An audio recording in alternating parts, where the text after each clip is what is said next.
एक चरवाहे का बेटा चीमो हर रोज अपनी भेड़ें चराने के लिए मैदान में जाया करता था। वह रोज सुबह भेड़ों को लेकर हरे भरे मैदानों की ओर चल पड़ता था। सूरज डूबने से पहले ही वह घर को वापस चल देता था। एक दिन वह मैदान में बैठा कुछ सोच रहा था कि अचानक जोर से उछल पड़ा। उसने अपनी फर की टोपी जोर से हवा में उछाल दी। टोपी हवा में उछलकर उधर से गुजर रहे घोड़े के मुंह पर जा गिरी। अचानक टोपी गिरने से घोड़ा बिदक गया और अपनी पिछली टांगों पर खड़ा हो गया। घोड़े के अगले पैर ऊपर उठ जाने से घुड़सवार खेत में जा गिरा। इस घोड़े पर सवार युवक शहर के बड़े व्यापारी का बेटा था। वह सज-धज कर पिता के काम से कहीं जा रहा था। युवक को बहुत जोर का क्रोध आ गया। वह कपड़े झाड़कर खड़ा हो गया और चिल्लाकर चरवाहे के लड़के से बोला, ऐ लड़के, तुम्हें जरा भी अक्ल नहीं। तुमने मेरे घोड़े को डरा दिया और मुझे गिरा दिया। चीमो बोला, मैंने तो खुशी में टोपी उछाली थी, मुझे क्या पता था कि यह घोड़े के पास गिरेगी और घोड़ा डर जाएगा। ऐसी क्या खुशी मिल गई तुम्हें? जरा हमें भी तो बताओ, और अगर मुझे चोट लग जाती तो तुम्हारी खैर नहीं थी। युवक बोला। चीमो बोला, मेरे पिता ने मुझसे एक सवाल पूछा था, मैंने उसका उत्तर ढूंढ लिया है। ऐसा क्या सवाल था? सवाल यह था कि वह चीज है जो आदमी से ऊंची है लेकिन मुर्गी से छोटी। भला ऐसी क्या चीज हो सकती है? तो क्या इसका उत्तर आपको भी नहीं मालूम? मालूम तो है, पर तुम्हारे मुंह से सुनना चाहता हूँ, युवक ने चतुराई से कहा। चीमो बोला, वह चीज टोपी है। यह मनुष्य के सिर पर रहकर मनुष्य से ऊंची रहती है, परंतु जमीन पर रख दो तो मुर्गी से भी छोटी बन जाती है। युवक चीमो की बात सुनकर बहुत प्रसन्न हुआ। वह बोला, काफी होशियार जान पड़ते हो। यदि तुमने मेरा एक काम कर दिया तो मैं तुम्हें ढेर सा इनाम दूंगा। कल मैं लौटते वक्त तुम्हारे पास आऊंगा। तुम मेरे लिए एक ऐसी भेड़ का इंतजाम करके रखना जो न काली हो, न भूरी हो, न सफेद हो और न ही चितकबरी हो। यह कहकर वह युवक वहां से चला गया। चीमो उसके जाने के बाद सोचता रहा। अगले दिन चीमो अपनी भेड़ चरा रहा था। तभी फल वाला युवक अपने घोड़े पर सवार आया और बोला, लड़के, क्या तुमने मेरे लिए मेरी मनपसंद भेड़ लाकर रखी है? चीमो बोला, आपकी मनपसंद भेड़ मेरे घर पर है। आप उसे किसी को भेजकर मंगवा सकते हैं, परंतु ध्यान रखिएगा कि जो व्यक्ति लेने आए वह न रविवार को आए, न सोमवार या मंगल को, न बुध या बृहस्पति को, न शुक्र या शनिवार को दिन में आए, न रात्रि में। चीमो की बात सुनकर युवक जोर से हंसा और बोला, मैं तुम्हारी बुद्धिमत्ता से खुश हुआ। यह सोने की 5 अशर्फियां तुम्हारा इनाम है। यदि तुम कभी कोई नौकरी करना चाहो तो मेरे पास चले आना।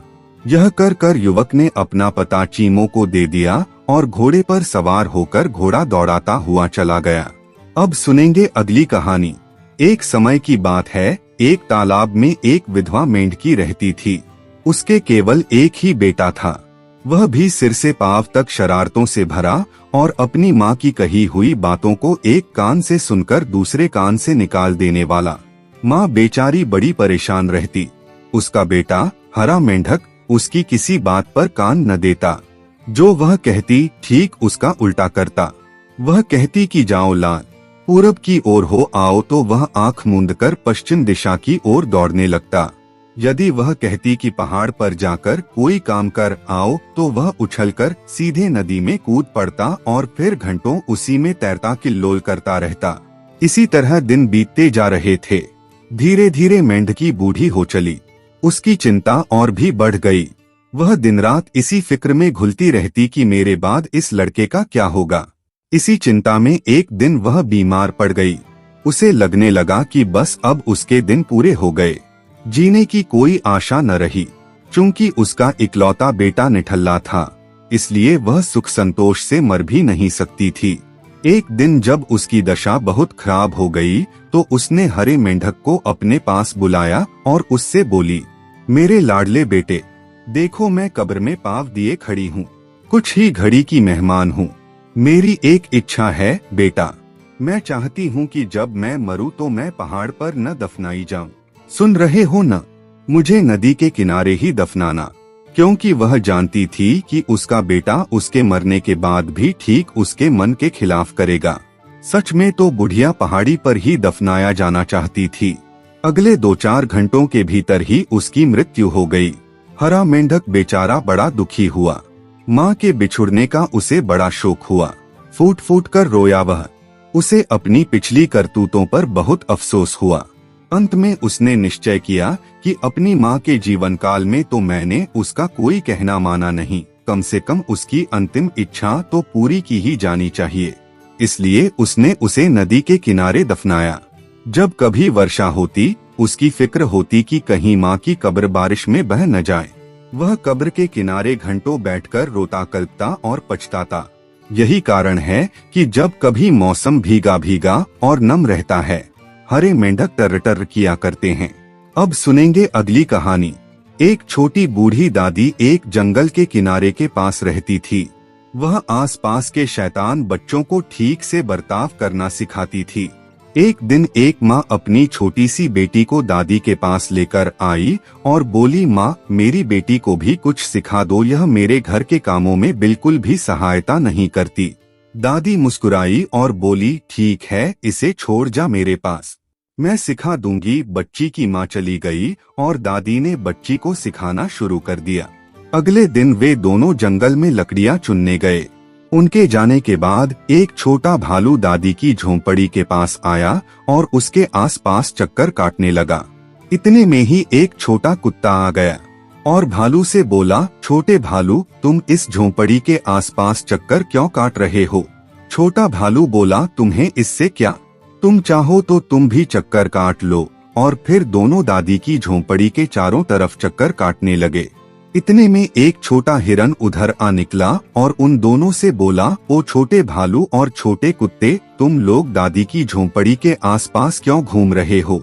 भालू और कुत्ते ने जवाब दिया, तुम्हें इससे क्या, तुम चाहो तो तुम भी घूम सकते हो। और फिर तीनों दादी की झोंपड़ी के चारों तरफ घूमने लगे।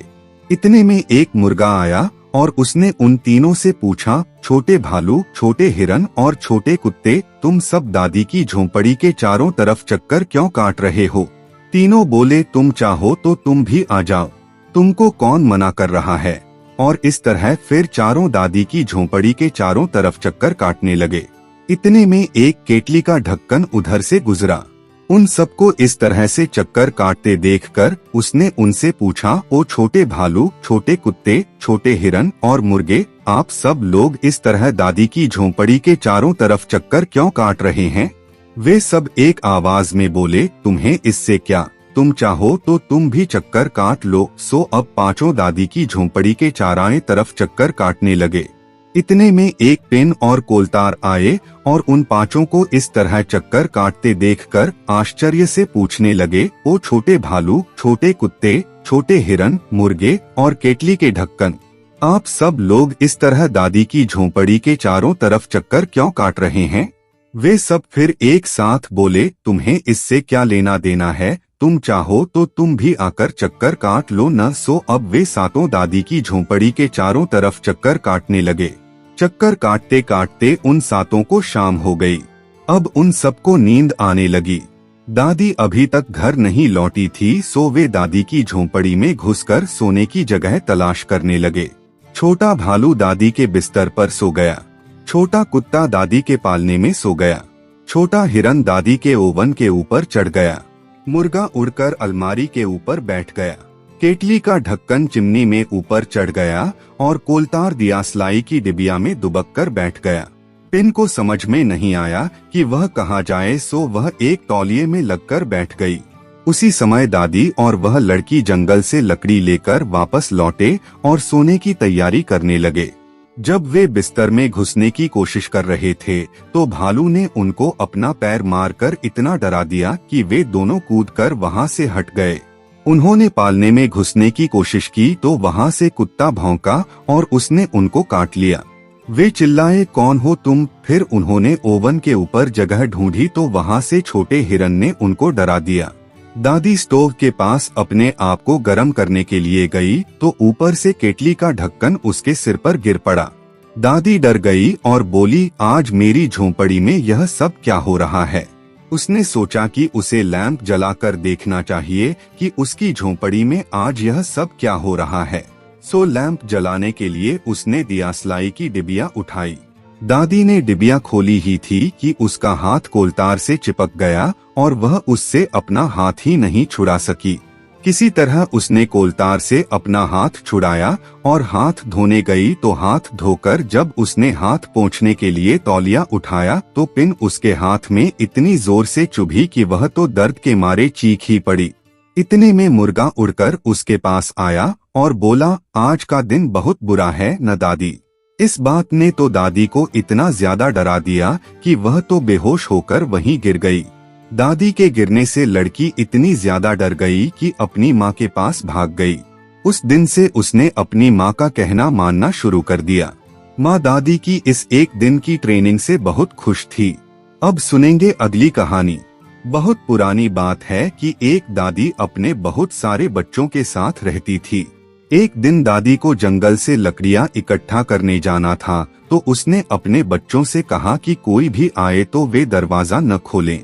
खास तौर पर उसने उनको एक बड़े भालू के बारे में सावधान किया, क्योंकि हालांकि वह भालू जंगलों में घूमता रहता था फिर भी वह अक्सर घरों तक भी आ जाता था।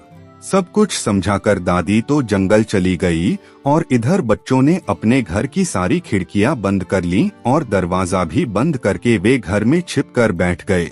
एक अलमारी के ऊपर बैठ गया, दूसरा अलमारी के अंदर बैठ गया, एक बिछौने के ऊपर बैठ गया तो एक बिछौने के नीचे बैठ गया, एक ओवन में छिप गया, एक चिमनी के ऊपर चला गया तो एक चिमनी के नीचे बैठ गया।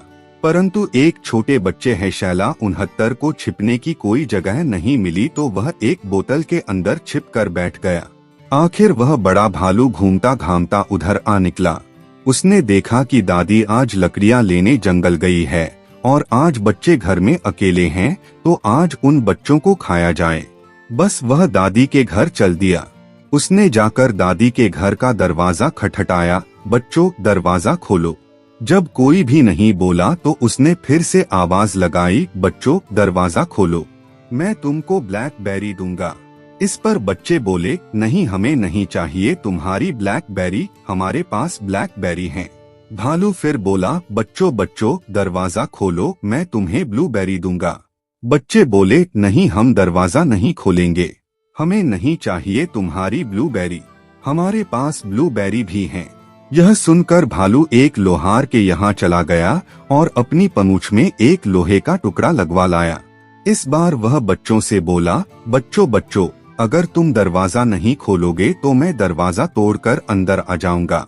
बच्चे बोले, हम तुमसे नहीं डरते ओ भालू, हम अपनी दादी का कहना मानते हैं। यह सुनकर भालू ने गुस्से में आकर अपनी पूंछ दरवाजे पर जोर से मारी तो दरवाजा टूट गया और भालू घर के अंदर पहुंच गया। उसने बच्चों को घर के अंदर चारों ओर खोजा और अपना बड़ा सा मुंह खोलकर सब बच्चों को खा गया। लेकिन भालू बोतल में छिपे छोटे हैशैला को नहीं देख पाया और छोटा हैशैला सब देखता रहा। इसके बाद भालू जंगल की तरफ चला गया।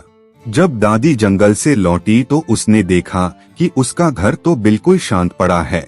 उसने पुकारा, बच्चों तुम कहाँ हो? जब उसे कोई जवाब नहीं मिला तो वह फिर बोली, बच्चों तुम कहाँ हो? उसे फिर भी कोई जवाब नहीं मिला तो उसने बच्चों को घर में हर जगह ढूंढा। उसने उनको बरामदे में भी देखा पर वहाँ भी कहीं कोई नहीं था। उसने उनको एटिक में देखा पर वहाँ भी कोई नहीं था। वह बेचारी बार बार पुकारती रही, बच्चों मेरे प्यारे बच्चों तुम कहाँ हो? पर कहीं से उसको कोई जवाब नहीं मिल रहा था।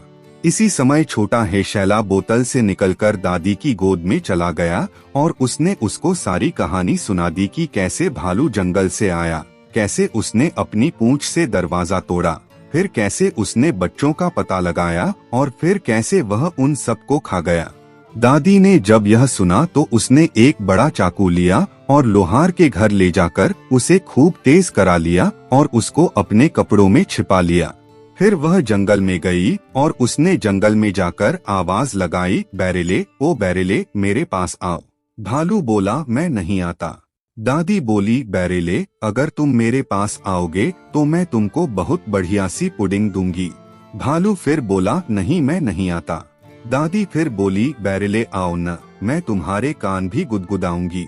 भालू बोला, ओह बस यही तो मुझे बहुत अच्छा लगता है दादी। भालू जंगल से बाहर आ गया और दादी की गोदी में सिर रखकर लेट गया। दादी ने भालू के कान सहलाने शुरू कर दिए, पहले दायां कान फिर बायां कान। भालू को धीरे धीरे नींद आने लगी। दादी ने मौका देखा और अपने कपड़ों में से चाकू निकालकर भालू का पेट फाड़ दिया। भालू का पेट फटते ही दादी के सारे बच्चे उसमें से निकल पड़े। दादी अपने सब बच्चों को घर ले गई।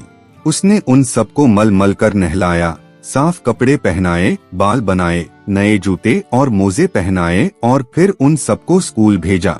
इस तरह दादी ने भालू को मारकर अपने बच्चों की जान बचाई। अब सुनेंगे अगली कहानी।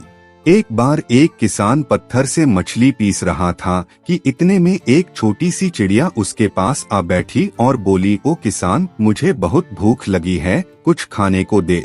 किसान कुछ बोला नहीं और पास पड़े चाकू से उसकी नाक काट ली। चिड़िया बोली, किसान किसान, तूने मेरी नाक काटी है, अब इसे बांधने के लिए तू मुझे लाल धागा भी दे।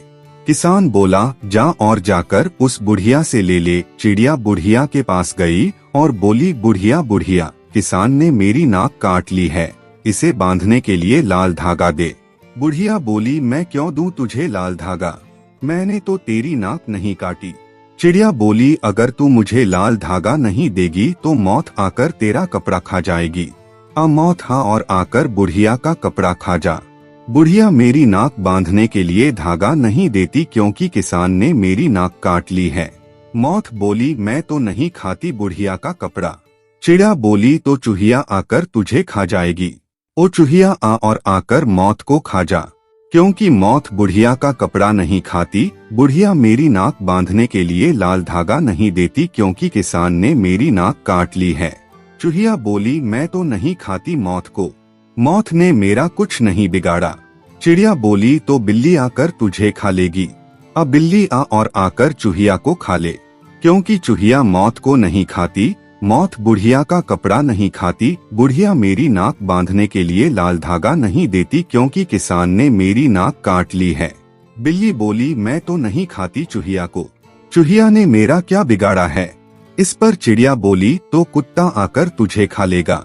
कुत्ते आ और आकर इस बिल्ली को खा ले, क्योंकि यह बिल्ली चूहिया को नहीं खाती। चूहिया मौत को नहीं खाती। मौत बुढ़िया का कपड़ा नहीं खाती। बुढ़िया मेरी नाक बांधने के लिए लाल धागा नहीं देती क्योंकि किसान ने मेरी नाक काट ली है। कुत्ता बोला, मैं तो नहीं खाता बिल्ली को, बिल्ली ने मेरा क्या बिगाड़ा है। इस पर चिड़िया बोली, तो डंडा आकर तुझे मारेगा। अरे डंडे आ और इस कुत्ते को मार, क्योंकि कुत्ता बिल्ली को नहीं खाता, बिल्ली चूहिया को नहीं खाती, चूहिया मौत को नहीं खाती, मौत बुढ़िया का कपड़ा नहीं खाती, बुढ़िया मेरी नाक बांधने के लिए लाल धागा नहीं देती क्योंकि किसान ने मेरी नाक काट ली है। डंडा बोला, मैं क्यों मारूं कुत्ते को, कुत्ते ने मेरा क्या बिगाड़ा है। चिड़िया बोली, तब आग आकर तुझे जला देगी। आरी आग आ और इस डंडे को जला, क्योंकि डंडा कुत्ते को नहीं मारता, कुत्ता बिल्ली को नहीं खाता, बिल्ली चूहिया को नहीं खाती, चूहिया मौत को नहीं खाती, मौत बुढ़िया का कपड़ा नहीं खाती, बुढ़िया मेरी नाक बांधने के लिए लाल धागा नहीं देती क्योंकि किसान ने मेरी नाक काट ली है। आग बोली, मैं क्यों जलाऊं डंडे को, डंडे ने मेरा क्या बिगाड़ा है। चिड़िया बोली, तब पानी आकर तुझे बुझा देगा। अरे पानी आ और इस आग को बुझा, क्योंकि आग डंडे को नहीं जलाती, डंडा कुत्ते को नहीं मारता, कुत्ता बिल्ली को नहीं खाता, बिल्ली चूहिया को नहीं खाती, चूहिया मौत को नहीं खाती, मौत बुढ़िया का कपड़ा नहीं खाती, बुढ़िया मेरी नाक बांधने के लिए लाल धागा नहीं देती क्योंकि किसान ने मेरी नाक काट ली है। पानी बोला, मैं क्यों बुझाऊं आग, आग ने मेरा क्या बिगाड़ा है। चिड़िया बोली, तब बैल आकर तुझे पी जाएगा। अरे बैल आ और इस पानी को पी जा, क्योंकि पानी आग को नहीं बुझाता, आग डंडे को नहीं जलाती, डंडा कुत्ते को नहीं मारता, कुत्ता बिल्ली को नहीं खाता, बिल्ली चूहिया को नहीं खाती, चूहिया मौत को नहीं खाती, मौत बुढ़िया का कपड़ा नहीं खाती, बुढ़िया मेरी नाक बांधने के लिए लाल धागा नहीं देती क्योंकि किसान ने मेरी नाक काट ली है। बैल बोला, मैं क्यों पीऊं पानी, पानी ने मेरा क्या बिगाड़ा है। इस पर चिड़िया बोली, तो जुआ तुम्हारे ऊपर रखा जाएगा। अरे जुए आ और बैल के ऊपर बैठ जा, क्योंकि बैल पानी नहीं पीता, पानी आग को नहीं बुझाता, आग डंडे को नहीं जलाती, डंडा कुत्ते को नहीं मारता, कुत्ता बिल्ली को नहीं खाता, बिल्ली चूहिया को नहीं खाती, चूहिया मौत को नहीं खाती, मौत बुढ़िया का कपड़ा नहीं खाती, बुढ़िया मेरी नाक बांधने के लिए लाल धागा नहीं देती क्योंकि किसान ने मेरी नाक काट ली है। जुआ बोला, को चिड़िया रानी, मैं बैल के ऊपर क्यों बैठूं? बैल से मेरी क्या दुश्मनी है? इस पर चिड़िया बोली, तो कुल्हाड़ी आकर तुझे काट देगी। आरिया कुल्हाड़ी आ और बैल के जुए को काट, क्योंकि बैल पानी नहीं पीता, पानी आग को नहीं बुझाता, आग डंडे को नहीं जलाती, डंडा कुत्ते को नहीं मारता, कुत्ता बिल्ली को नहीं खाता, बिल्ली चूहिया को नहीं खाती, चूहिया मौत को नहीं खाती, मौत बुढ़िया का कपड़ा नहीं खाती, बुढ़िया मेरी नाक बांधने के लिए लाल धागा नहीं देती क्योंकि किसान ने मेरी नाक काट ली है। कुल्हाड़ी बोली, मैं तो जुए को नहीं काटती, जुए का कोई कसूर नहीं है। इस पर चिड़िया बहुत नाराज हुई। वह बोली, तो पत्थर आकर तुझ पर धार रखेगा। अरे आ पत्थर आ और कुल्हाड़ी पर धार रख, क्योंकि कुल्हाड़ी जुए को नहीं काटती, जुआ बैल पर नहीं बैठता, बैल पानी नहीं पीता, पानी आग को नहीं बुझाता, आग डंडे को नहीं जलाती, डंडा कुत्ते को नहीं मारता, कुत्ता बिल्ली को नहीं खाता, बिल्ली चूहिया को नहीं खाती, चूहिया मौत को नहीं खाती, मौत बुढ़िया का कपड़ा नहीं खाती, बुढ़िया मेरी नाक बांधने के लिए लाल धागा नहीं देती क्योंकि किसान ने मेरी नाक काट ली है। पत्थर बोला, हाँ चिड़िया रानी, क्यों नहीं, तुमने एक बार मेरी जान बचाई थी, आज मैं तुम्हारा यह काम जरूर करूँगा। बताओ कहाँ है कुल्हाड़ी? कुल्हाड़ी यह सुनकर बहुत डर गई।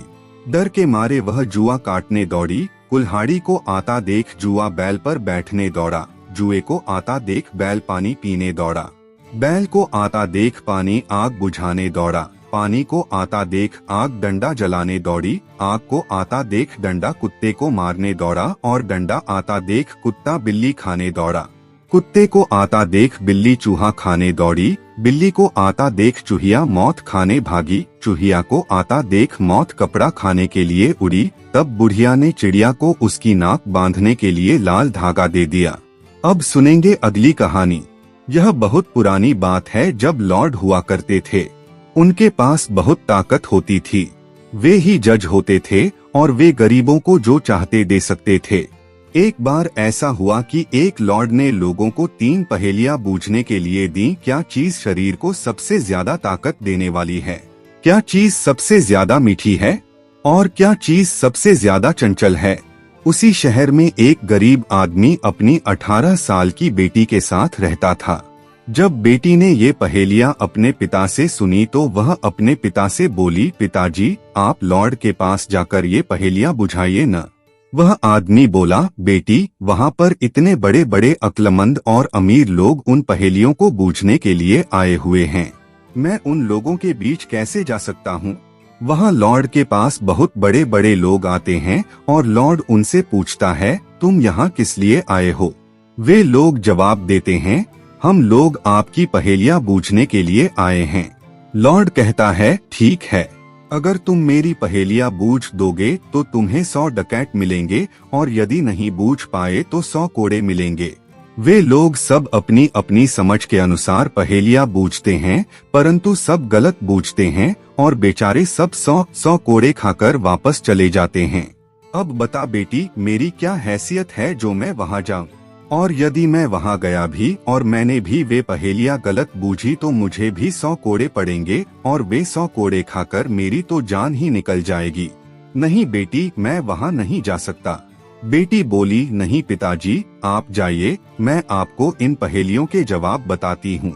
शरीर को सबसे ज्यादा ताकत देने वाली चीज है धरती।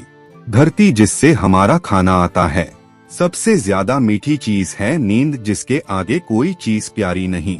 और सबसे ज्यादा चंचल हैं आँखें। पिता डरते डरते लॉर्ड के पास पहुँचा। लॉर्ड ने उससे भी पूछा, तुम यहाँ किस लिए आए हो? वह आदमी थोड़ा झुककर बोला, सरकार, मैं आपकी पहेलियां बूझने आया हूँ। लॉर्ड बोला, शर्त तो तुमको मालूम है न? आदमी बोला, जी सरकार। लॉर्ड ने पूछा, तो बताओ क्या चीज सबसे ज्यादा मीठी है? आदमी थोड़ी देर चुप रहने के बाद बोला, सरकार, नींद। क्योंकि जब किसी को नींद आती है तो वह सब कुछ भूल जाता है। लॉर्ड फिर बोला, अच्छा अब बताओ कि शरीर को सबसे ज्यादा ताकत देने वाली चीज क्या है। आदमी फिर कुछ पल रुका और बोला, सरकार धरती। शरीर को सबसे ज्यादा ताकत देने वाली चीज है धरती, क्योंकि वही हम सबको खाना देती है। लॉर्ड फिर बोला, बहुत अच्छे। और अब आखिरी सवाल, क्या चीज सबसे ज्यादा चंचल है? आदमी बोला, सरकार सबसे ज्यादा चंचल हैं आँखें। उन्हें बंद कर लो तो वे कुछ नहीं देखती हैं और उन्हें खोल लो तो वे आसमान के तारे तक देख लेती हैं। लॉर्ड बोला, बहुत अच्छे। तुमने पहेलियां तो बूझ ली हैं, पर अब यह बताओ कि इन पहेलियों के जवाब तुमको किसने बताए, क्योंकि इन पहेलियों को तुम खुद तो बूझ नहीं सकते। आदमी थोड़ा सिर झुकाकर बोला, सरकार आप ठीक कहते हैं, ये पहेलियां मेरी बेटी ने बूझी हैं। लॉर्ड बोला, तुम्हारी बेटी तो बहुत होशियार लगती है। ऐसा करो, ये 1 दर्जन अंडे ले जाओ और कल सुबह मुझे इनमें से निकले हुए चूजे लाकर देना। आदमी ने सोचा, मैंने पहेलियों के जवाब क्या बूझे, यह तो एक और मुसीबत गले आ पड़ी। पर मरता क्या न करता, उसने वे अंडे उठाए और अपनी बेटी की सलामती की प्रार्थना करते हुए वह घर वापस आ गया। बेटी ने पिता को देखा तो सब काम छोड़कर दौड़ी दौड़ी पिता के पास आई। उसने देखा कि उसका पिता तो ठीक ठाक दिखाई दे रहा है, इसका मतलब है कि कम से कम उसको 100 कोड़े नहीं पड़े। उसने संतोष की सांस ली। वह बोली, क्या हुआ पिताजी, आप तो ठीक ठाक लग रहे हैं, इससे ऐसा लगता है आपको इनाम मिल गया है। पिता कुछ परेशान सा बोला, बस रहने दे। लॉर्ड ने डकैत तो दिए नहीं और ये अंडे मुझे थमा दिए हैं। उन्होंने कहा है कि इन अंडों से निकले हुए चूजे उनको कल सुबह चाहिए। अब क्या होगा? और उसने लॉर्ड के घर में हुआ सारा हाल अपनी बेटी को बता दिया। सुनकर बेटी बोली, पिताजी आप इन चूजों की बिल्कुल भी चिंता न करें। आइए पहले खाना खा लीजिए, बहुत भूख लगी है। जब तक उस लड़की का पिता तैयार होकर खाना खाने आया तब तक उसने वे सब अंडे पका डाले। कुछ उसने खुद खाए और कुछ उसने अपने पिता को खिलाए। खाना खाकर उसने पिता को बाजरे के कुछ भुट्टे दिए और बोली, पिताजी आप इन भुट्टों को अभी अभी लॉर्ड के पास ले जाइए और कहिए कि वह इनमें से दाने निकाले। उन्हें बोए और सुबह तक मुझे उनके भुट्टों में से मुलायम दाने निकाल कर भेजे, ताकि सुबह सुबह मैं उनको उन अंडों में से निकले हुए चूजों को खिला सकूं जो उसने मुझे भिजवाए हैं। पिता बाजरे के वे भुट्टे लेकर लॉर्ड के पास पहुंचा। लॉर्ड उसे दोबारा आया देख आश्चर्य में पड़ गया। उसने पूछा, क्या हुआ, चूजे इतनी जल्दी निकल आए?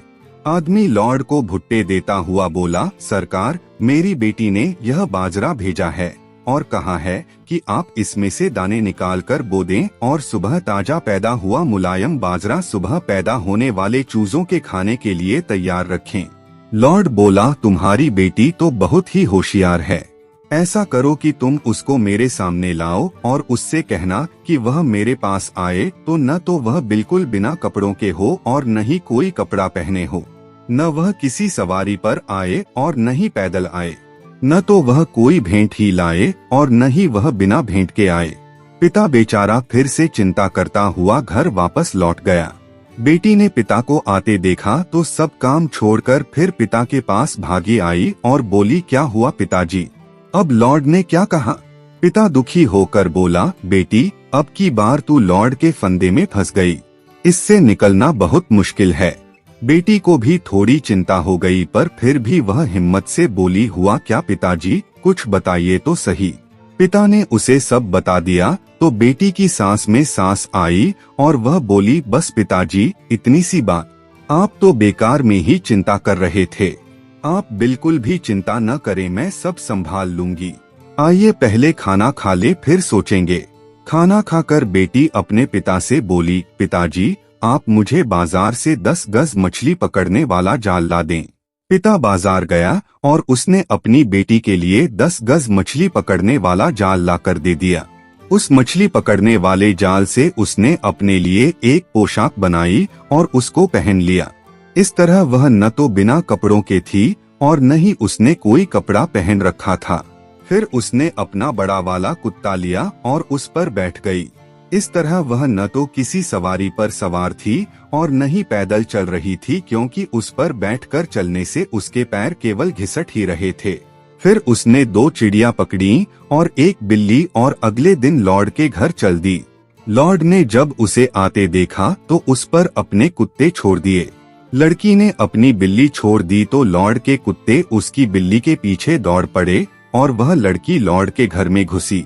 लॉर्ड के सामने पहुंचकर उसने कहा, लॉर्ड, ये रहीं आपकी भेंटें, पकड़िए। यह कहकर उसने अपने हाथों में पकड़ी दोनों चिड़िया छोड़ दी। चिड़िया फुर्र से उड़ गईं और लॉर्ड उनको देखता रह गया। इस तरह वह भेंट लाई भी थी, पर लॉर्ड उस भेंट को ले भी न सका।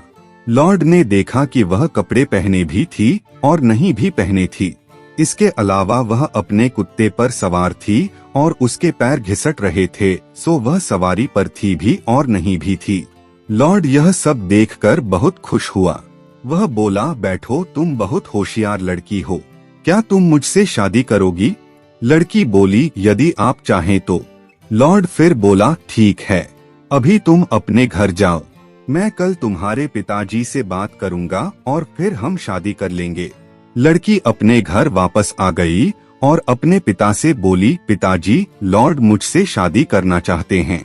अगले दिन लॉर्ड उस आदमी के घर आया और फिर उन दोनों की शादी हो गई। अब सारे लोग अपनी सारी उलझनों को सुलझाने के लिए उस लड़की के पास आते थे, चाहे लॉर्ड घर में होता था या नहीं। और क्योंकि वह लड़की सारे फैसले अक्लमंदी और समझदारी से करती थी, इसलिए सारे लोग उसके फैसलों से बहुत संतुष्ट थे। एक बार 3 लोग एक मेले में जा रहे थे। एक आदमी के पास एक घोड़ी थी, दूसरे आदमी के पास एक गाड़ी थी और तीसरे आदमी के पास एक जग था।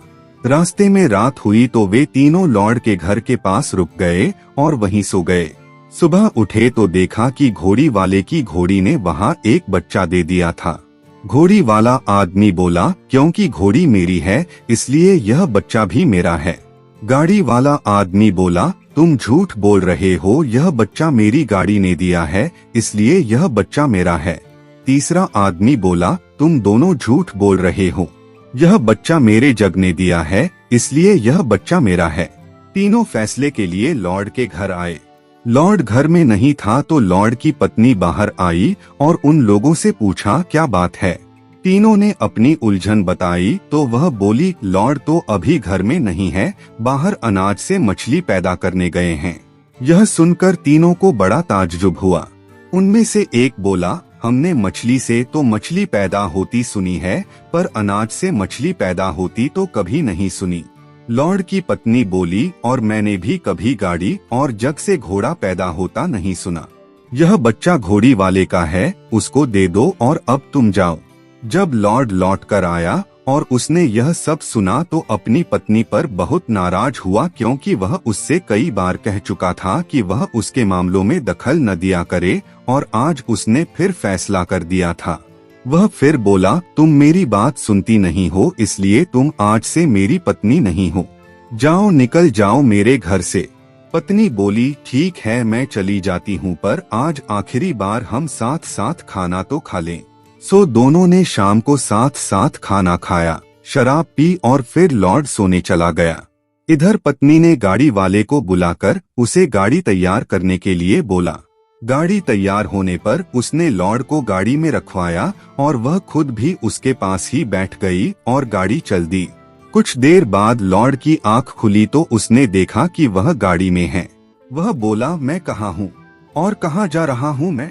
पत्नी ने जवाब दिया, आप मेरे साथ हैं और आप मेरे साथ मेरे घर जा रहे हैं। आपने मुझे घर से बाहर निकाल दिया था न? लॉर्ड बोला, पर मैंने तो तुमको अकेले को ही घर से निकाला था, फिर मैं यहाँ क्या कर रहा हूँ? पत्नी बोली, पर आपने ही तो कहा था कि मैं अपनी पसंद की कोई एक चीज अपने साथ ले जा सकती हूँ, और क्योंकि आप मेरे पति हैं और क्योंकि आप मुझे सबसे ज्यादा प्यारे हैं, इसलिए मैं आपको अपने साथ लिए जा रही हूँ। लॉर्ड ने अपना सिर पीट लिया। वह बोला, चलो चलो घर वापस चलो, अब हम लोग साथ ही रहेंगे। और वे दोनों घर लौट आए और साथ साथ हंसी खुशी रहने लगे। अब लॉर्ड कभी उसके मामले में दखल नहीं देता था। अब सुनेंगे अगली कहानी। एक बार दो छोटे छोटे बच्चे एक कब्रिस्तान में शाम के समय अपनी खेलने की गोलियां यानी कंचे गिन रहे थे। एक लड़के के पास सारे कंचे रखे थे और दूसरा उनमें से एक एक उठाकर बांटता जा रहा था। यह एक मेरा और यह एक तुम्हारा, यह एक मेरा और यह एक तुम्हारा। उसने अभी 2-3 बार ही ऐसा किया था कि एक कंचा पास में लगी तारों की जाली के उस पार बाहर की तरफ जा पड़ा। गिनने वाले ने कोई ध्यान नहीं दिया। इतने में एक किसान उधर से गुजरा तो यह सुनकर बड़े पशोपेश में पड़ गया। यह एक मेरा और यह एक तुम्हारा। उसने सोचा, इस कब्रिस्तान में यह क्या बंट रहा है। उसने जाली के उस पार देखने की काफी कोशिश की कि कौन क्या बांट रहा है, परंतु उसे कुछ दिखाई ही नहीं दिया। इतने में दूसरे लड़के को ध्यान आया कि एक कंचा तो बाहर चला गया था। वह बोला, बाहर वाले का क्या होगा? पहले वाला लड़का बोला, अरे हाँ, बाहर वाले को भी तो देखना है। जब किसान को कुछ भी दिखाई नहीं दिया तो उसने सोचा कि इस कब्रिस्तान में इस समय और कौन हो सकता है सिवाय भूतों और शैतानों के। लगता है शैतान और फरिश्ते मिलकर यहाँ लाशों का बंटवारा कर रहे हैं। उनको मेरा भी पता चल गया है, क्योंकि उनमें से एक ने पूछा था कि बाहर वाले का क्या होगा और दूसरे ने कहा था कि अरे हाँ, उस बाहर वाले को भी तो देखना है। वह डर गया और भागा भागा पादरी के पास पहुँचा और जाकर उसको सारी घटना सुना दी। पादरी को किसान की बातों पर विश्वास नहीं हुआ तो वह उस किसान के साथ साथ खुद भी उस जगह पर आया जहां यह सब हो रहा था। पादरी ने भी अंदर झांक कर देखने की भरसक कोशिश की, परंतु उसको भी कुछ दिखाई नहीं दिया। इसी बीच उन बच्चों का एक और कंचा तारों की जाली के बाहर जा पड़ा। अब बंटवारा आसान हो गया था। पादरी ने भी सुना, यह एक मेरा और यह एक तुम्हारा, और बाहर वालों में से एक मेरा और एक तुम्हारा। बस अब बंटवारा ठीक हो गया। यह सुनते ही पादरी को भी लगा कि शैतान और फरिश्ते ने उसको भी देख लिया है और इसीलिए वे किसान और पादरी का भी बंटवारा कर रहे हैं। अब पादरी से नहीं रहा गया, वह वहां से उल्टे पैरों भाग लिया। किसान के भी बात समझ में आ गई, सो वह भी पादरी के पीछे पीछे भाग लिया। बच्चे इस सब से बेखबर थे। वे जब अपने सारे कंचे बांट चुके तो उन्होंने बाहर से अपने दोनों कंचे उठाए। एक कंचा एक बच्चे ने लिया और दूसरा दूसरे बच्चे ने, और अपने अपने घरों को चले गए। अब सुनेंगे अगली कहानी। एक आदमी अपनी पत्नी के साथ रहता था, मगर उसकी पत्नी बहुत बातूनी थी। इस वजह से वह उससे बहुत तंग रहता था। एक दिन वे दोनों नदी के किनारे टहल रहे थे। रोज की तरह उसकी पत्नी बोले जा रही थी। कुछ देर तक तो वह आदमी उसकी बात सुनता रहा, फिर बोला, अगर तुम चुप नहीं रहोगी तो मैं तुम्हें इस नदी में फेंक दूंगा। पत्नी बेचारी यह सुनकर चुप हो गई, परंतु कुछ ही देर में उनको एक घोड़ा दिखाई दे गया। अब उन दोनों में उस घोड़े के रंग पर बहस होने लगी। पत्नी का कहना था कि घोड़ा काला था और पति का कहना था कि घोड़ा सफेद था। पति ने कहा गलत और पत्नी ने कहा ठीक, और पति ने पत्नी को उठाकर नदी में फेंक दिया। पत्नी नदी में डूबने लगी और सहायता के लिए चिल्लाने लगी। पति बोला, अगर तुम यह मान लो कि मैं ठीक हूँ तो मैं तुम्हें पानी में से अभी निकाल लेता हूँ। पत्नी ने एक बार पानी पिया और बोली, नहीं, मैं ही ठीक हूँ। पति फिर बोला, कह दो कि मैं ठीक हूँ, मैं तुम्हें पानी में से अभी बाहर निकाल लेता हूँ। पत्नी ने दोबारा पानी पिया और बोली, नहीं, मैं ही ठीक हूँ, घोड़ा काला है। पति फिर बोला, अभी भी कह दो कि मैं ठीक हूँ, मैं तुम्हें पानी में से अभी भी निकाल लूंगा। पत्नी ने तीसरी बार पानी पिया, पर उसके बाद वह नहीं बोल सकी तो पति बोला, मैं तुमसे आखिरी बार पूछता हूँ कि मैं ठीक हूँ या गलत। यदि तुम ठीक हो तो तुम अपने हाथ की उंगलियों से वी का निशान बन दो। पति ने देखा कि उसकी पत्नी ने डूबते डूबते भी वी का निशान बना दिया था, पर उसने बचने के लिए हार नहीं मानी। अब सुनेंगे अगली कहानी। एक बार एक बहुत ही गरीब आदमी रहा करता था। उसकी पत्नी एक बेटे को छोड़कर मर गई थी। इसके बाद उसने एक अमीर विधवा से शादी कर ली। उस स्त्री के अपने भी 2 बेटे थे। वह स्त्री अपने बेटों को तो बहुत प्यार करती थी, पर उस सौतेले बेटे को वह बहुत तंग करती थी।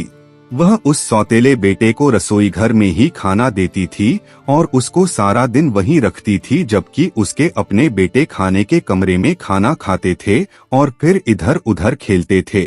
उस स्त्री के अपने बेटों को बांसुरी बजाने का बहुत शौक था और वे बांसुरी बजाते भी अच्छी थे, सो उसने उनको 2 नई बढ़िया बांसुरी लाकर दे दी थीं। इस सौतेले बेटे को भी बांसुरी बजाने का बहुत शौक था, पर उसके पास एक बहुत ही पुरानी बांसुरी थी और एक बहुत पुरानी धुन। उसको भी वह अच्छी तरह बजा नहीं पाता था। एक बार वह सौतेला बेटा जानवर चरा रहा था और अपनी पुरानी बांसुरी पर पुरानी धुन निकालने की कोशिश कर रहा था कि इतने में उसने देखा कि एक बहुत ही सुंदर परियों के राजकुमार जैसा सुंदर आदमी चला आ रहा है। उसने इस सौतेले बेटे से पूछा, क्या तुम अपने भाइयों की तरह बांसुरी बजाना सीखना चाहते हो? सौतेला बेटा बोला, हाँ। वह परियों वाला आदमी बोला, अच्छा तो तुम अपनी उंगलियां मेरे मुंह में रखो। उसने ऐसा ही किया। उस आदमी ने कहा, अब तुम अपनी बांसुरी बजाओ। उसने फिर अपनी बांसुरी बजाई, पर यह क्या, उस बांसुरी में से तो इतनी मीठी धुनें निकलने लगीं कि हवा बहना रुक गई, मछलियां तैरना भूल गईं, जानवर चरना छोड़कर उसके पास आकर खड़े हो गए, पक्षी अपने अपने घोंसले छोड़कर उसके चारों तरफ आकर बैठ गए। कुछ देर बाद वह घर आ गया। घर आकर उसने किसी से कुछ नहीं कहा और जाकर रोज की तरह रसोई घर में बैठ गया। अगले दिन एक आदमी उनके घर आया और कहने लगा कि वह उन दोनों भाइयों में से एक को अपने स्टीमर पर बांसुरी बजाने की नौकरी देना चाहता था, इसलिए वह उन दोनों का बांसुरी वादन सुनना चाहता था। जब वह उन दोनों का बांसुरी वादन सुन चुका तो उसकी निगाह रसोई घर में बैठे उस सौतेले बेटे पर पड़ी। उसने उन दोनों बेटों की माँ से पूछा कि रसोई घर में बैठा वह लड़का कौन था? माँ बोली, ओह वह लड़का, वह तो हमारे जानवर चराता है। वह आदमी बोला, लगता है कि वह भी बांसुरी बजाता है, क्योंकि मुझे उसके हाथ में भी बांसुरी दिखाई दे रही है। क्या मैं उसकी बांसुरी सुन सकता हूँ? माँ बोली, हाँ हाँ क्यों नहीं, वह बांसुरी बजाता तो है पर वह अभी ठीक से नहीं बजा पाता है। उसकी बांसुरी में से तो बस केवल शोर ही निकलता है। आदमी बोला, फिर भी मैं उसकी बांसुरी सुनना चाहूँगा। लड़के को बुलाया गया और उसको बांसुरी बजाने को कहा गया तो उसने बांसुरी बजानी शुरू की। उसने इतनी ज्यादा मीठी बांसुरी बजाई कि उसकी सौतेली माँ को भी मानना पड़ा कि वह उसके अपने बेटों से भी ज्यादा अच्छी बांसुरी बजाता है। उस लड़के की बांसुरी सुनकर उस आदमी ने उस लड़के को अपने स्टीमर पर बांसुरी बजाने की नौकरी दे दी और अब वह उस आदमी के स्टीमर पर लोगों के लिए बांसुरी बजाने लगा। एक दिन जब वह स्टीमर धरती के किनारे से 18-20 मील दूर था कि उसमें पानी आने लगा। स्टीमर का कप्तान घबरा गया।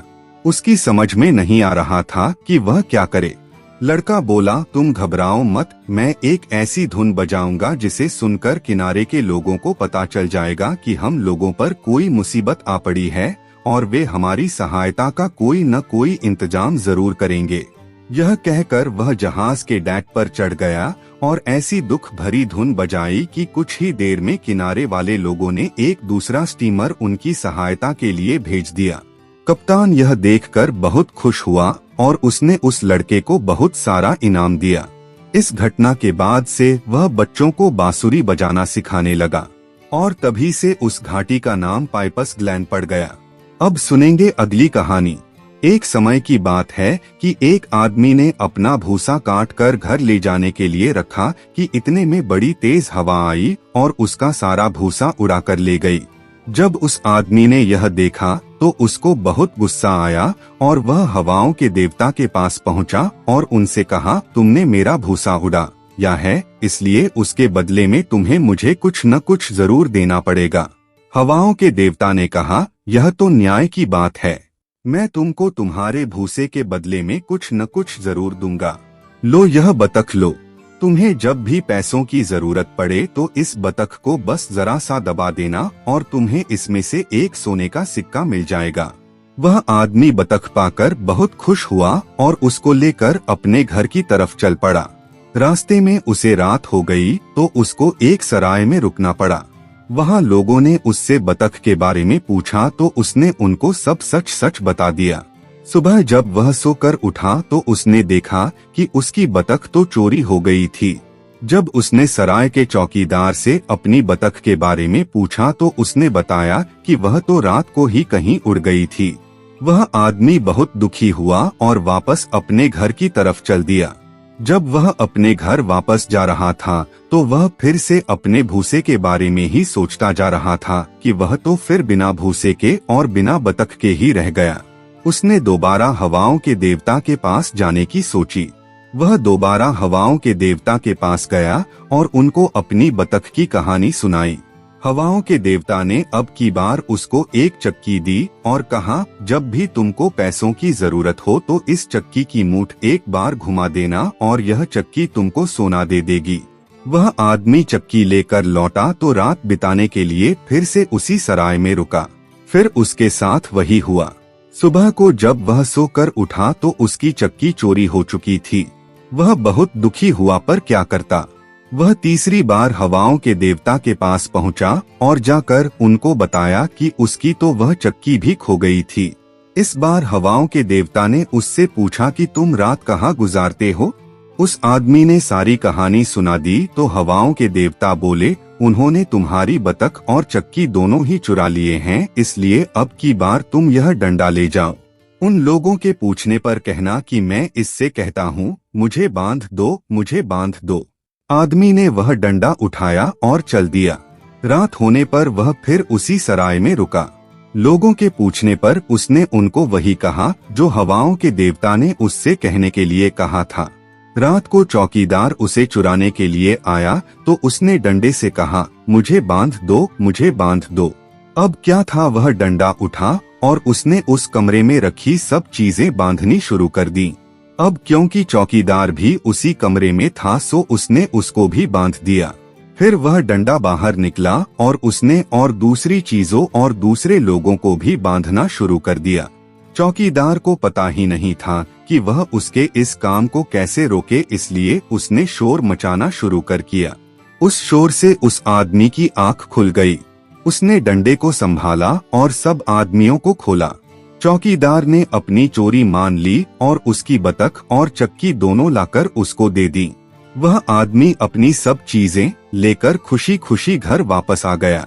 अब वह बतख और चक्की को अपने पास रखता था और उससे सोना निकालता था और वह डंडा उसने अपने घर के एक कोने में खड़ा कर दिया था, क्योंकि अब उसको उसकी जरूरत ही नहीं पड़ती थी।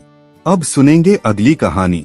एक बार कॉर्नू नाम का एक आदमी अपने 3 बेटों के साथ राजा के महल में रहता था। उधर राजा के भी 3 बेटे थे। दोनों के बेटे आपस में अच्छे दोस्त थे। पर एक दिन राजा के बेटों और कॉर्नू के बेटों में झगड़ा हो गया और इस झगड़े में राजा का एक बेटा मारा गया। उस शाम राजा ने कॉर्नू को बुलाया और कहा, तुम्हारे तो 3 बेटे घर वापस आ गए, परंतु मेरे 2 ही बेटे घर वापस आए, इसलिए मैं तुम्हें और तुम्हारे तीनों बेटों को मौत की सजा सुनाता हूँ। पर अगर तुम फला राजा से मेरे लिए उसकी मशहूर घोड़ी ला दो तो मैं तुम लोगों को छोड़ भी सकता हूँ। कॉर्नू और उसके तीनों बेटे वह घोड़ी लाने चल दिए। रास्ते में वे आटा पीसने की एक चक्की के पास रुके और चक्की वाले से पूछा कि वे उस राजा के महल में कैसे जा सकते थे। चक्की वाले ने कहा, मैं तुम लोगों को अनाज की बोरियों में बंद कर देता हूँ। इस तरह तुम लोग राजा के महल में अंदर आसानी से जा सकते हो। कहकर उसने उन चारों को अनाज की बोरियों में बंद कर दिया और मजदूर लोग बिना किसी शक के उन बोरियों को राजा के महल में ले गए। उस रात उन्होंने राजा की उस मशहूर घोड़ी पर साज सजाने की कोशिश की, परंतु वह घोड़ी इतनी जोर से हिनहिनाई कि उन लोगों को फिर से बोरियों में छिप जाना पड़ा। राजा ने जब अपनी घोड़ी की हिनहिनाहट सुनी तो उसने अपने सिपाहियों को उसकी खोज खबर लेने के लिए भेजा। सिपाहियों को सभी चीजें अपनी जगह पर रखी मिली तो वे वहां से चले गए। जब राजा के सिपाही वहां से चले गए तो कॉर्नू और उसके बेटे फिर से अपनी अपनी बोरियों में से बाहर निकले और फिर से उस घोड़ी पर साज सजाने की कोशिश की, परंतु वह घोड़ी फिर से हिनहिना दी। राजा ने फिर से अपने सिपाहियों को भेजा, पर सिपाहियों को फिर से कोई गड़बड़ नजर नहीं आई, क्योंकि कॉर्नू और उसके तीनों बेटे फिर से अपनी अपनी बोरियों में जा छिपे थे। सो वे फिर से वहां से चले गए। उन्होंने फिर तीसरी बार उस घोड़ी पर सांस सजाने की कोशिश की तो वह फिर से हिनहिनाई। इस बार राजा ने सिपाहियों को भेजने की बजाय खुद ही आना ठीक समझा। वह आया और उसने उन चारों को खोज लिया। उसने कॉर्नू से पूछा, क्या तुम इससे पहले कभी मौत के इतने नजदीक खड़े थे जितना कि आज खड़े हो? अगर ऐसा है और अगर तुम अपनी कहानी से इसे साबित कर सकते हो तो मैं तुम्हारे एक बेटे को जिंदा छोड़ दूंगा। कॉर्नू बोला, जी हाँ, एक बार मैं मौत के इतने ही पास खड़ा था जितना कि आज खड़ा हूँ और मैं इसे अपनी कहानी से साबित कर सकता हूँ। एक बार की बात है कि मैं गायें दुह रहा था कि वहाँ 12 बड़े बड़े बिल्ले आए। उनमें से एक बिल्ले ने मेरे ऊपर बड़ी जोर से चिल्लाना शुरू किया तो मैंने उससे पूछा, तुमको क्या चाहिए? वह बोला, हमें गाय चाहिए। और उन बिल्लों ने खड़े खड़े वहाँ की सारी गायें खानी शुरू कर दी। यह देखकर मैं डर के मारे पास वाले पेड़ पर चढ़ गया, पर मेरे पेड़ पर चढ़ते ही वह पेड़ झुकने लगा। वे बिल्ले मुझे भी खाने वाले थे कि इतने में एक आदमी आया और उसने सभी बिल्लों को मार डाला और मुझे बचा लिया। इस तरह मैं उस समय मौत के उतने ही पास खड़ा था जितना कि अब। राजा मान गया कि उस समय वह सचमुच मौत के इतने ही पास था जितना कि अब, और उसने उसका एक बेटा छोड़ दिया। राजा फिर बोला, यदि तुम दोबारा भी मौत के इतने ही पास खड़े थे जितने कि आज और तुम अपनी यह बात अपनी कहानी से साबित कर सकते हो तो मैं तुम्हारे एक और बेटे को जिंदा छोड़ दूंगा। कॉर्नू बोला, जी हाँ सरकार, एक बार और भी मैं इसी तरह मौत के पास खड़ा था जितना कि अब। मैं आपको उसकी कहानी भी सुनाता हूँ। मैं पहले नाव खेया करता था। एक बार मैं किनारे किनारे अपनी नाव में कहीं जा रहा था तो मैंने देखा कि एक राक्षस एक लड़की को मारने ही वाला था कि मैंने उसे चिल्लाकर रोकने की कोशिश की, पर वह राक्षस कहाँ सुनने वाला था। उसने उस लड़की को मार दिया और फिर वह मेरी तरफ बढ़ा। उसकी केवल एक ही आंख ठीक थी, सो मैंने उससे अपने बचाव के लिए कहा, मैं तुम्हारी दूसरी आंख ठीक कर सकता हूँ। वह राजी हो गया। मैंने कुछ गरम गरम चीजों को मिलाकर उसकी अच्छी वाली आंख में डाल दी, इससे वह अंधा हो गया। उसने मुझे पकड़ने की काफी कोशिश की पर वह मुझे पकड़ न सका क्योंकि वह तो अंधा हो गया था। पास की एक गुफा में उसकी बकरियां थीं। मुझे नहीं मालूम था कि वे बकरियां उसकी थीं, सो मैं गुफा में बकरियों के बीच छिप गया। उसने अपने बेटे से गुफा का दरवाजा खोलने और बकरियों को बाहर निकालने के लिए कहा और वह खुद गुफा के दरवाजे पर खड़े होकर बकरियों को छू छू कर बाहर निकालने लगा। वहाँ एक छोटी सी बकरी भी थी। मैं उसको अपनी पीठ पर बिठाकर उस राक्षस की टांगों के बीच में से निकल गया। जब मैं बाहर निकल गया तब मैंने उस राक्षस से जोर से कहा, तुम मुझे पकड़ सकते हो तो पकड़ लो। राक्षस बोला, तुम बहुत होशियार हो, इसलिए यह लो, तुम यह अंगूठी ले लो। और एक अंगूठी उसने मेरी तरफ फेंक दी। मैंने वह अंगूठी उठाकर पहन ली। राक्षस ने मुझसे पूछा, तुमने वह अंगूठी पहन ली? मैंने कहा, हाँ पहन ली। अब राक्षस बोला, ओ अंगूठी मेरे पास आओ। और उस अंगूठी ने मुझे उस राक्षस की ओर खींचना शुरू कर दिया। मैंने राक्षस से बचने के लिए अपनी उंगली काट दी और वहां से किसी तरह भाग लिया। इस तरीके से मैं दूसरी बार भी मौत से बाल बाल बचा। राजा को विश्वास हो गया कि वह सच कह रहा था, इसलिए उसने उसके दूसरे बेटे को भी छोड़ दिया। राजा फिर बोला, यदि तुम तीसरी बार भी मौत के इतने ही पास खड़े थे जितने कि आज और तुम इस बात को अपनी कहानी से साबित कर दो तो मैं तुम्हारे तीसरे बेटे को भी छोड़ दूंगा। कॉर्नू बोला, जी हाँ, मैं एक बार और भी मौत के इतने ही करीब खड़ा था जितना कि आज खड़ा हूँ और मैं इसको अपनी कहानी से साबित कर सकता हूँ। सुनिए, मैं एक बार समुद्र के किनारे खड़ा हुआ था कि एक बहुत ही सुंदर जहाज वहाँ आया। मैं उस जहाज पर चढ़ गया और वह मुझे लेकर समुद्र में बने एक घर की तरफ चल दिया। उस घर में एक स्त्री एक बच्चे के साथ खेल रही थी। मैंने उस स्त्री से पूछा कि वह क्या कर रही है, तो वह बोली कि वह वहाँ पर रह रहे राक्षस के खाने के लिए उस बच्चे को मारने वाली है। मैंने उससे कहा कि अगर वह उस बच्चे को कहीं छिपा देगी तो मैं उसे बचाने की कोशिश करूंगा। उसने ऐसा ही किया। उसने बच्चे को छिपा दिया। फिर मैं ऊपर चला गया और वहां पड़े मुर्दों में जाकर लेट गया और सो गया। जब वह राक्षस वहां आया तो मैंने उसे मार दिया और उस बच्चे को बचा लिया और वह बच्चा तुम थे। उस राजा ने जब कॉर्नू की यह कहानी सुनी तो वह बहुत खुश हुआ और उसने कॉर्नू और उसके तीनों बेटों को छोड़ दिया। फिर कॉर्नू ने उसको अपने राजा की कहानी सुनाई कि किस तरह उसके बेटों से राजा का एक बेटा मारा गया था और किस तरह उसने उन चारों को मारने का हुक्म दिया था, पर इस घोड़ी के लाने पर कैसे वह उन सबको जिंदा छोड़ देगा। यह सब कहकर उसने उससे उसकी अपनी वह खास घोड़ी देने की प्रार्थना ताकि वह उस राजा से अपनी और अपने बेटों की जान बचा सके। राजा कॉर्नू से उसके सच बोलने से इतना खुश हुआ कि उसने अपनी वह खास घोड़ी उसको दे दी। कॉर्नू उसको लेकर चला गया और उसको राजा को देकर अपनी और अपने बेटों की जान बचाई। अब सुनेंगे अगली कहानी। बहुत दिनों पहले की बात है कि एक बहुत बड़े जंगल में बहुत सारे मजदूर लकड़ी काटने का काम करते थे। वे बहुत बड़े बड़े पेड़ काटते थे और उनको बहुत सारी बर्फ में उसी जगह गिरते देखते थे जहां वे सोचते थे कि वह गिरेगा। वे पेड़ काटते थे और फिर उनको इधर उधर लेकर भी जाते थे। वे अपना काम तो बड़ी मेहनत से करते थे, पर वे अपनी अपनी पत्नियों के बिना जिनको वे घर छोड़कर आए थे बहुत अकेला महसूस करते थे।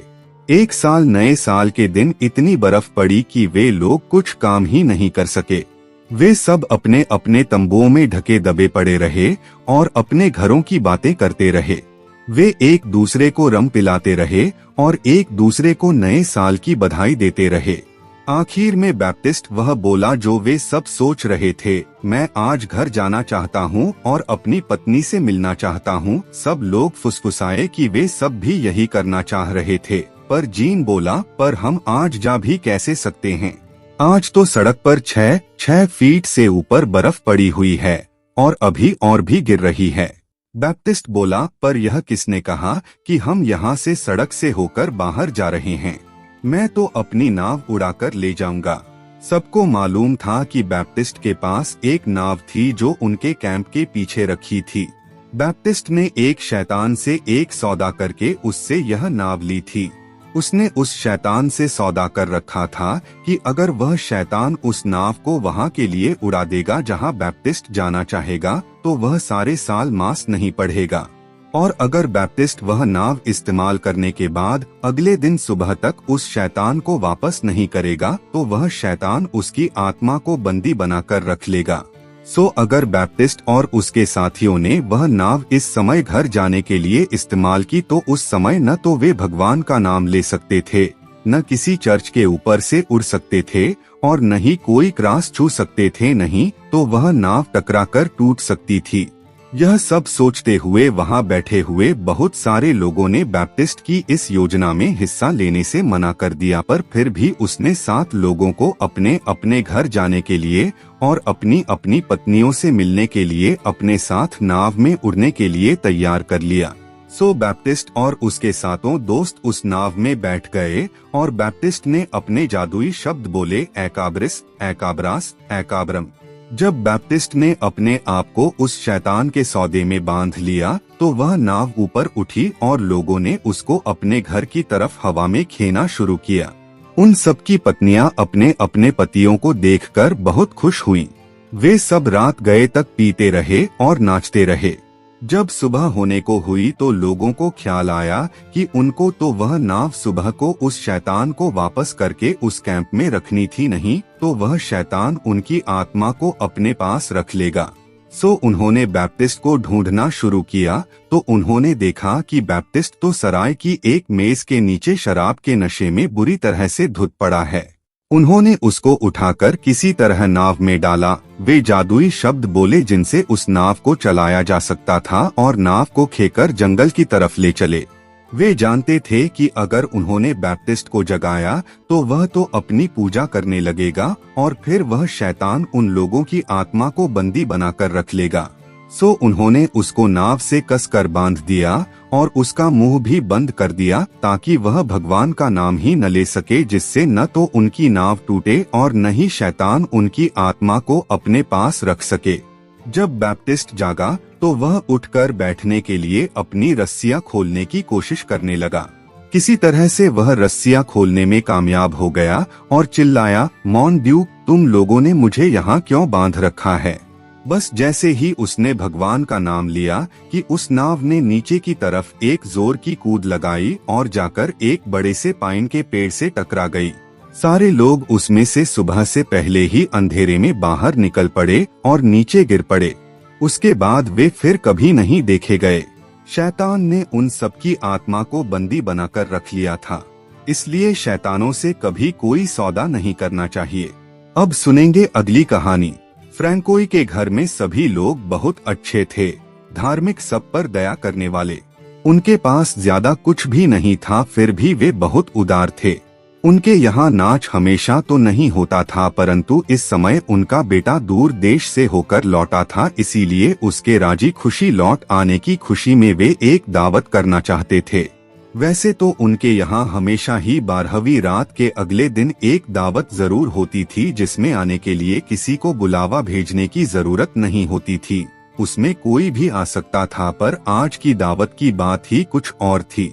कभी कभी माँ कैथरीन को इतने सारे लोग देखकर कुछ परेशानी जरूर होती थी, फिर भी वह खुशी खुशी सबका अपने घर में स्वागत करती थी। आखिर वे सब फ्रैंकोई के दोस्त थे न। उस दावत में एक वायलिन बजाने वाला भी आया करता था। वह केवल वायलिन ही अच्छी नहीं बजाता था, बल्कि एक अच्छा गायक भी था। उसका नाम डेडे था। वह अपना वायलिन रात को 9 बजे के करीब शुरू करता था और सभी लोग उसका वायलिन सुनकर मस्त हो जाया करते थे। आज की दावत के बाद फ्रैंकोई का बेटा एक नाच करना चाहता था, सो वह अपने माता पिता से उस नाच करने की इजाजत मांगने गया। इस रात वे उसका दिल नहीं तोड़ना चाहते थे, इसलिए उन्होंने उसको नाच की इजाजत दे दी। तुरंत ही कमरे के बीच की जगह नाच के लिए तैयार कर ली गई और पिता फ्रैंकोई ने अपनी पत्नी कैथरीन के साथ नाच शुरू कर दिया। उनके बाद उनका बेटा पियरे अपनी पत्नी मांडा बर्टन के साथ आया। उन्होंने भी नाचा, मगर उनके माता पिता का नाच उनके नाच से ज्यादा अच्छा था। डेडे बहुत अच्छा वायलिन बजा रहा था, साथ में वह अपनी एड़ी से ताल भी देता जा रहा था। वहाँ कई तरह के नाच हो रहे थे और वह सभी तरह को नाचों के लिए बहुत अच्छा वायलिन बजा रहा था। बीच बीच में वह थोड़ी सी शराब पी लेता था, जिससे वह अपना काम और ज्यादा अच्छी तरह कर पा रहा था। लगता था कि वह अब अगले 24 घंटों तक अपना वायलिन बिना थके बजाता रहेगा। रात के 11 बजे सभी लोग सांस लेने के लिए रुके कि अचानक सभी ने छोटी छोटी घंटियों की आवाज सुनी और बर्फ पर चलती हुई स्ले की आवाज भी। कुछ पल बाद ही किसी ने दरवाजा खटखटाया। पियरे बोला, अंदर आ जाओ। दरवाजा खुला और एक लंबा, घुंघराले बालों वाला और नुकीली दाढ़ी वाला बड़ा सुंदर सा नौजवान कमरे में दाखिल हुआ। उसकी आंखें काली और चमकीली थीं, उसके कपड़े भी शानदार थे। कुल मिलाकर वह एक भले घर का भला सा नौजवान लग रहा था। उसकी स्लेह भी शीशे की तरह चमक रही थी। उसमें बढ़िया चमकदार काला घोड़ा जुता हुआ था, जिस पर सफेद लगाम लगी थी और सुंदर साज सजा हुआ था, जो 5-6 सोने के सिक्कों से कम की कीमत का नहीं होगा। वह वहाँ बिल्कुल ही अजनबी था, क्योंकि और दूसरा कोई भी उसको वहाँ नहीं जानता था।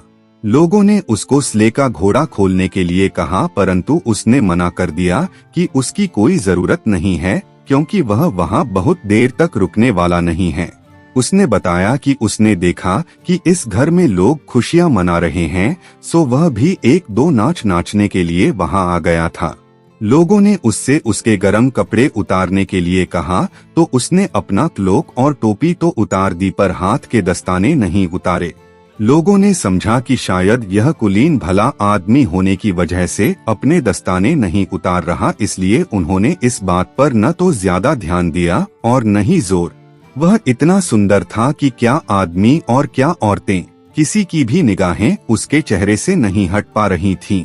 लोग सोच रहे थे कि उसके साथ कौन नाचेगा, परंतु क्योंकि वह एक सभ्य कुलीन नौजवान था, वह जानता था कि उसे क्या करना है। वह फ्रैंकोई की बेटी ब्लांच के पास गया और उससे बोला, क्या आप मेरे साथ नाचना पसंद करेंगी? ब्लांच पहले तो कुछ शर्माई, फिर बोली, खुशी से जना, पर मुझे ठीक से नाचना नहीं आता, जबकि वह वहाँ सबसे अच्छा नाचना जानती थी। पर वास्तव में वह नौजवान लग ही इतना अच्छा रहा था कि उसके साथ सबसे पहले नाचना आसान काम नहीं था। दोनों ने नाचना शुरू किया। वह बहुत अच्छा नाच रहा था। नाच के किसी भी स्टेप को वह बार बार करते भी थकता नहीं था। हालांकि उसने अपना नाच एक सादा से स्टेप से शुरू किया, पर फिर भी उसके उसी स्टेप से ऐसा लग रहा था जैसे उसको हराना भी आसान काम नहीं था। ब्लांच के बाद उसने और भी कई लड़कियों के साथ नाच किया। वह और सब लड़कियों के साथ नाचते समय भी उतना ही ताजा लग रहा था जितना कि वह अपने पहले नाच में ब्लांच के साथ लग रहा था। इधर डेडे और उस नौजवान के बीच में भी कुछ मुकाबला सा होता नजर आ रहा था। ऐसा लगता था कि दोनों एक दूसरे को हराने की कोशिश में लगे थे। डेडे उसके सामने कुछ कमजोर सा पड़ रहा था। उसके साथ डेडे को वायलिन बजाने में थोड़ी कठिनाई हो रही थी। उसको इतनी ठंड में भी पसीना आ रहा था, पर वह धीरे धीरे उसका साथ पकड़ता जा रहा था। उसकी एड़ी की ताल से धूल उड़ रही थी। तन्ना अचानक ही डेडे की वायलिन का तार टूट गया। उसके पास एक और तार था, सो उसने तुरंत ही वह तार लगा लिया। इतनी देर में वह थोड़ा सुस्ता भी लिया। उधर उतने समय में उस अजनबी ने भी कई लड़कियों से बातें कर ली। डेडे नया तार लगाकर फिर से नए तरीके से तैयार हो गया था और नाच फिर से शुरू हो गया। इतने में बीच में पेरे का 2 साल का बेटा जाग गया। मांडा मेहमानों की सेवा में लगी थी, सो बच्चे की दादी कैथरीन ने उसको अपने घुटनों पर बिठा लिया और उसको बहलाने के लिए उसके सोने के कमरे के दरवाजे के बीच में बैठ गई ताकि वह नाच देखकर बहल जाए। पर जब भी वह नौजवान उधर से गुजरता तो वह बच्चा डर से चीखकर दादी के गले से लिपट जाता और चिल्लाता, मैं जला, मैं जला। कैथरीन को यह सुनकर बड़ा ताज्जुब हुआ कि बच्चा आज यह किस तरह की बात कर रहा है। पर जब बच्चे ने ऐसा कई बार किया तो उसने इस अजीब बात की वजह जानने की कोशिश की। इतने में उसने क्या देखा कि उस अजनबी नौजवान की काली आंखें उस बच्चे को नफरत की निगाह से देख रही थीं। इस समय वह एक ऐसी लड़की के साथ नाच रहा था जिसके गले में सोने का क्रास पड़ा हुआ था। इस बार जब वह कैथरीन के पास से गुजरा तो उसने उसे उस लड़की से यह कहते सुना कि अच्छा हो यदि वह अपना क्रास उसकी तस्वीर लगे हीरे जड़े एक लॉकेट से बदल ले। कैथरीन तुरंत उठी और बिस्तर के सिरहाने रखा हुआ पवित्र जल उठा लाई। बच्चे को गोद में लिए लिए ही उसने अपनी उंगलियों से वह पवित्र जल लिया और उस नौजवान की तरफ क्रास बनाती चली आई। कैथरीन की इस बात ने जादुई असर किया। वह शैतान, वह अजनबी नौजवान डर से चीखता हुआ कमरे की छत तक उछल गया। वह दरवाजे से बाहर भागना चाहता था, पर दरवाजे पर क्रास लटका हुआ था। पर उसको तो बाहर निकलना था, सो गुस्से में भरकर जब वह बाहर भागा तो पत्थर की दीवार से टकरा गया, पर फिर भी वह उसमें से छेद करता हुआ बाहर निकल गया। उसके बाद तो लोगों ने बाहर बहुत जोर का शोर सुना। शैतान और उसकी गाड़ी दोनों ही उस शोर के साथ गायब हो चुकी थीं और घोड़ों के पैरों के नीचे आग सी जलती जा रही थी। लोग सहमे सहमे से बाहर निकले तो क्या देखते हैं कि जहां से उसकी गाड़ी गई थी वहां की सारी बर्फ पिघल गई थी। यह कहने की जरूरत नहीं कि इसके बाद वहां पार्टी खत्म हो गई। अगले दिन उस दीवार के छेद को भरने के लिए एक आदमी बुलाया गया, लेकिन ताज्जुब की कोई भी पत्थर अपनी जगह पर टिक ही नहीं रहा था, इसलिए वह छेद भी नहीं भरा जा सका। उन्होंने बाद में घर को पादरी से पवित्र भी कराया, पर वह छेद अभी भी वहीं मौजूद है।